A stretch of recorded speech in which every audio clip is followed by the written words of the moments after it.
मनुष्य भटका हुआ देवता है। यदि वह अपने इस भटकाव से छुटकारा पा सके और महानता के राजमार्ग पर चलते रहने की विवेकशीलता अपना सके तो उतने भर से ही स्वयं पार उतरने और अनेकों को पार उतारने की स्थिति अनायास ही बन सकती है।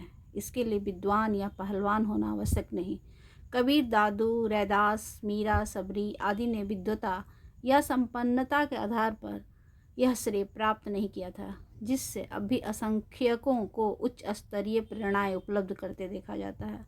मनुष्य के पास शरीर, मन और अंतःकरण ये तीन ऐसी खजाने हैं जिनमें से इच्छा अनुसार मणिमुक्तक खोद निकाले जा सकते हैं। बाहरी सहयोग भी सत्पात्रों को अनायास ही मिल जाता है।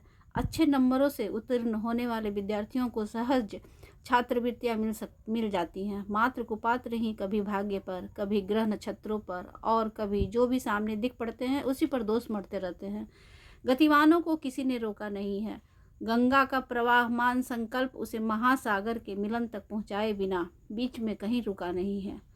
जिस देश से सहारा पाने की भी समय कुसमय आवश्यकता पड़ सकती है, पर उसकी उपयोगिता उतनी ही स्वल्प है जितनी संकटग्रस्तों को कठिनाइयों से उबारने में कभी कभी उदार चेताओं की सहानुभूति काम दे जाती है।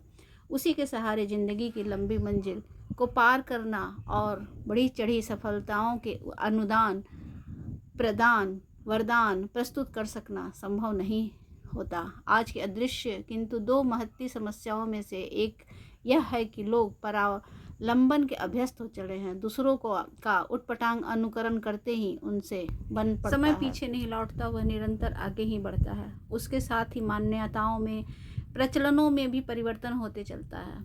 ऐसा आग्रह कोई कदाचित ही करता हो कि जो पहले दिनों माना या किया जाता रहा है वही पत्थर की तरह सदा सर्वदा जारी रहना चाहिए।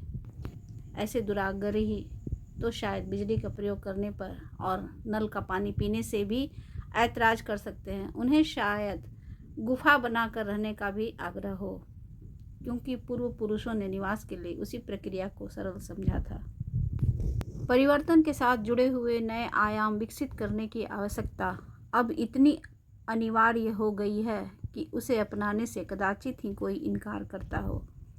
घड़ी का उपयोग करने से अब कदाचित ही कहीं ऐतराज किया जाता हो।